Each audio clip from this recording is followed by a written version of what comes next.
तो दोस्तों, आनंद लेखनी ब्लॉग में सबका हार्दिक स्वागत है। सबके मंगल भविष्य की कामना के साथ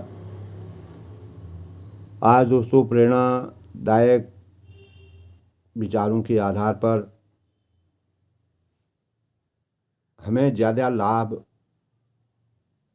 कैसे होता है और इससे हमारा आत्मगौरव कैसे बढ़ता है, कृतज्ञता पैदा कैसे हो सकती है, सामने वाले को ज़्यादा लाभ कैसे हो रहा है, इसके द्वेष उत्पन्न हो सकता है। इसी द्वेष को दूर करने के लिए हमें समान लाभ की अपेक्षा करनी चाहिए। आमतौर पर आपसी सम्मान और प्रेरणा आपस में हमेशा समाहित होगी। दोस्तों, हमारे जो जवाब और प्रश्न उत्तर का विश्लेषण हम किसी से भी करते हैं तो उसमें हमें अपनी आत्मचेतना को जगा करके बातों का आदान प्रदान करना चाहिए।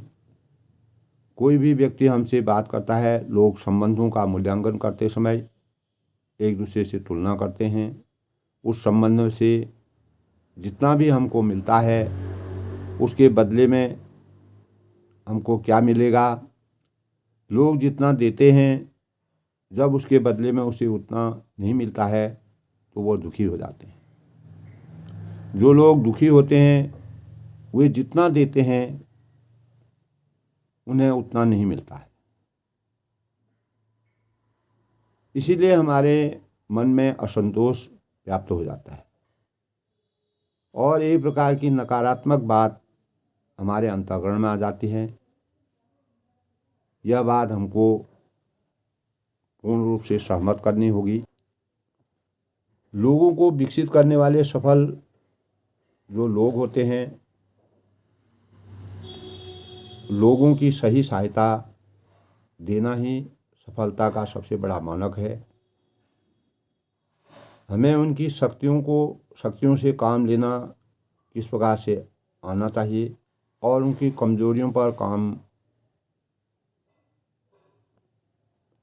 करना और काम को गुणवत्ता देना। एक आदमी कितनी कड़ी मेहनत करता है, क्या वह अपने संस्था के लिए, अपने घर के लिए, किसी भी कार्य को वह कर रहा है वो उसमें वफादार है। जब वह एक आदमी कितना उस कार्य को करने में सफल होता है।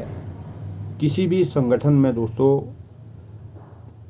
कुछ सबसे योगी व्यक्ति अपनी सबसे बड़ी शक्तियों का कभी प्रयोग नहीं करते हैं, तो उन कामों में उलझे रहते हैं जिन्हें एक प्रशासन महत्वपूर्ण काम समझता है। और यह भी हो सकता है कि दोस्तों उन कामों को अच्छे तरीके से करने की हमको प्रेरणा प्राप्त हो, लेकिन उन कार्यों से काम करने के अवसर हमें हमेशा मिलते रहें।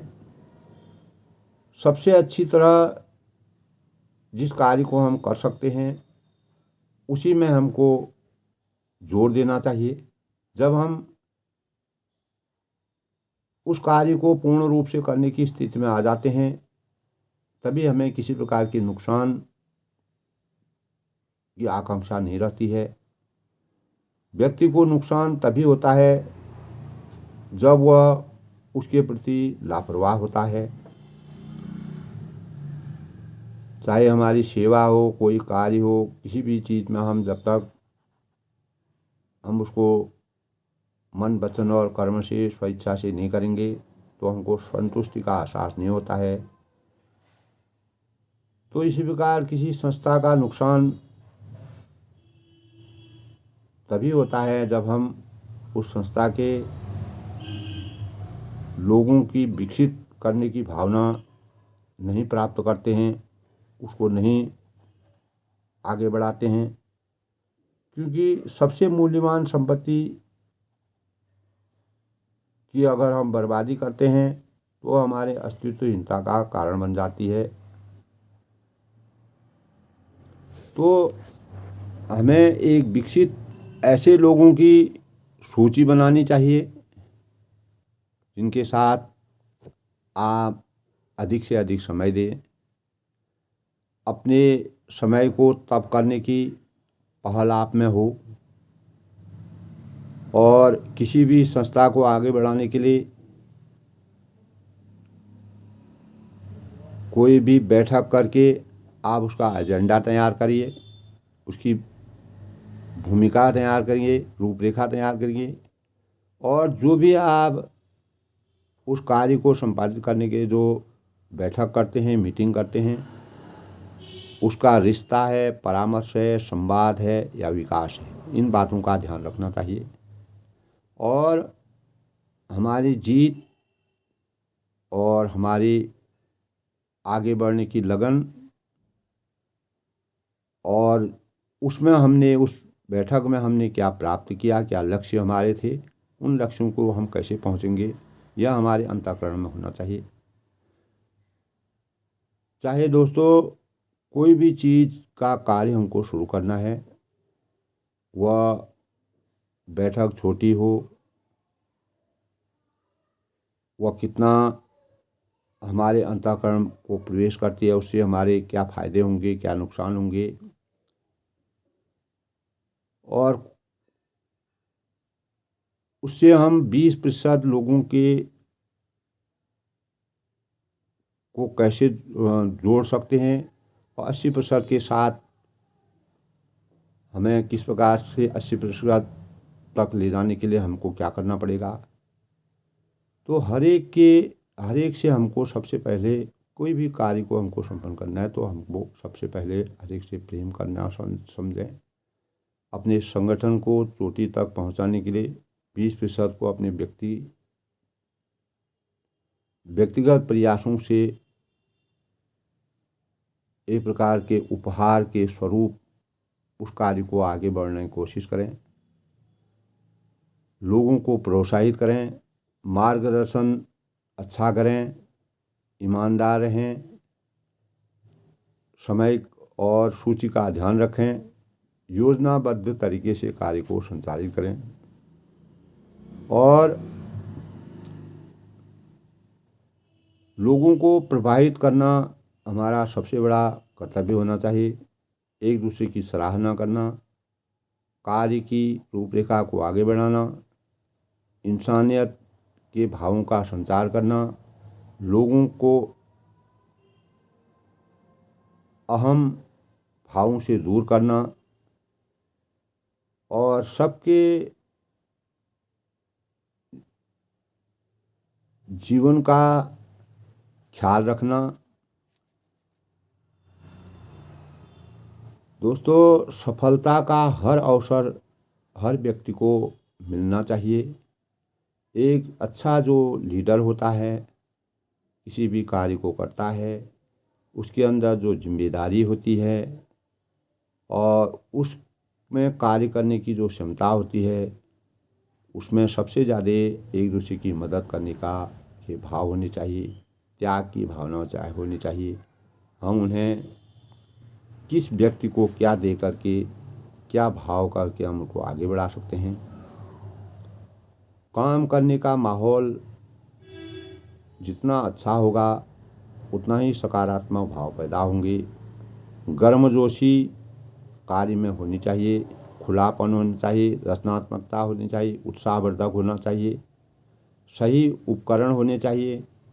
किसी भी संस्था के साथ कोई भी कार्य हम करते हैं तो उसमें उपकरण सही, जिससे काम हमारा रुके ना। उत्कृष्ट लोगों का ध्यान अधिक आकर्षित करना चाहिए और काम करने के लिए एक दूसरे को प्रेरणा देनी चाहिए। सतत प्रशिक्षण कार्यक्रम अवश्य होना चाहिए जिसके तहत काम करने की हमें लगन पैदा हो, हम उसके बारे में पूर्ण रूप से जानें, हमारा मस्तिष्क विकसित हो, कर्मचारियों को कंपनी के विकास की लगन हो या किसी भी संस्था को विकास करने की। उत्कृष्ट लोग जिनके लिए काम करते हैं, टीम भावना, जैसे मैं रोज़ बताता हूँ दोस्तों, टीम भावना हमारे अंतःकरण में होनी चाहिए और इकट्ठे होकर काम करने की लगन होनी चाहिए, उससे हमको सफलता मिलती है। काम का लक्ष्य आकर्षक और भविष्य की दृष्टि को मानक रखते हुए करना चाहिए। अपने लोगों को सुंदर अनुमति देनी चाहिए और लक्ष्य की प्राप्ति की तरफ ध्यान देना चाहिए। जो विचारवान लोग होते हैं, जो सबसे अच्छे लीडर होते हैं, वो अनुयायियों को हमेशा शुरुआती बढ़त उनको अवश्य देते हैं। जो औसतन लोग होते हैं वे उनके अधीन काम करते हैं, अच्छी लगन से कार्य करते हैं। उत्कृष्ट जो लीडर होते हैं वो अपने लोगों के मूल्य को बढ़ावा देते हैं, उन्हें बेहतर बना देते हैं। अगर वे अकेले काम करते हैं तो इतने बेहतर नहीं हो पाते। तो टीम भावना से काम करना चाहिए और लीडर को पहला सवाल यह पूछना चाहिए कि मैं अपने चारों तरफ के लोगों को ज़्यादा सफल कैसे बना सकता हूँ। जब आपको जवाब मिल जाता है तो उसका अमल अपने दैनिक जीवन में करना चाहिए। तो लोगों के विकास के ये सिद्धांत हैं और लोगों के विकास में समय लगता है और समय के अनुसार कार्यों की रूपरेखा को तय करना चाहिए और लोगों से संबंधित योग्यताओं का अभाव उस समय की स्थिति में बदल जाता है जिसका अनुभव हमको नहीं होता है। इसलिए हमको अनेक प्रकार के अनुभवों का ज्ञान होना चाहिए। दुनिया का दोस्तों सबसे नंबर 1 प्रेरणादायक सिद्धांत है, लोग वही करते हैं जो वे देखते हैं। और एक लीडर की गति के अनुयायियों को भी गति मिलती है। अनुयायी लीडर जो उनके अधीन रहते हैं, जो उनके अनुसरण करते हैं, वे कभी एक कदम आगे नहीं जाएंगे। तो एक प्रकार का आपको अपने को मॉडल बनाना पड़ेगा और तभी हम लोगों की मानसिकता को बदल सकते हैं। और जो आदमी अकेला चलता है वह दिन की शुरुआत में चलना शुरू कर सकता है, परंतु जो किसी दूसरे के साथ यात्रा करता है उसे तब तक इंतज़ार करना पड़ता है जब तक वह उसके सामने आकर के तैयार नहीं हो जाता है। इसीलिए लोगों से व्यवहार की योग्यताएं सफलता के लिए अनिवार्य है। तो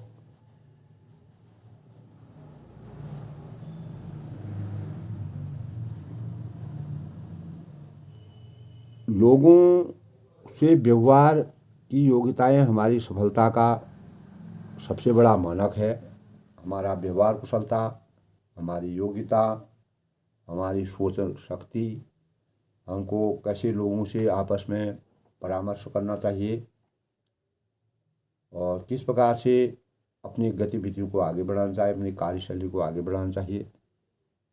हम किसी भी कार्य को करते हैं तो उसके अंतर्गत हमको लाभ और हानि के भावों को पहले न सोच करके लक्ष्य के निर्धारण और सभी के अंतःकरण में टीम भावना के आधार पर कार्यों की गति को आगे बढ़ाने का प्रयास करना चाहिए। यही आज की प्रेरणा के स्रोत के रूप में दोस्तों, जब हम अपने जीवन में टीम भावना के अनुसार किसी भी कार्य को आगे बढ़ाएंगे तो इन बातों का ध्यान रखना, एक दूसरे के साथ संवाद करना, छोटी छोटी बैठकें करना, कार्यों को आगे बढ़ाने की रणनीति तैयार करना, लेखा जोखा का हिसाब किताब रखना और उस कार्य के लक्ष्य को पहुंचने के लिए किस प्रकार के नियमबद्ध रूप से हम कार्य प्रणाली तैयार करें। आपसी संबंध और किसी के बीच में किसी प्रकार का मतभेद न करते हुए अपने कार्यों को आगे बढ़ाएं। इसी से हम किसी भी कार्य में सफलता के पायदान को छू सकते हैं, सफलता प्राप्त कर सकते हैं। आनंद लेखनी ब्लॉग में सबका हार्दिक स्वागत है। जो भी व्यक्ति किसी भी कार्य को, अपने लक्ष्य को करते हैं, कोई नया आयाम करते हैं, नया कार्य करते हैं, इस प्रकार की भावना से उत्प्रेरित होकर अपने कार्य को सुनिश्चित करेंगे, निश्चित ही वह एक दिन लक्ष्य तक प्राप्त होंगे और वह सफलता की श्रेणी को अवश्य छुएंगे। सबका जीवन खुश रहे, प्रसन्न रहे, इसी प्रकार अपने कार्यों को बल देते रहे।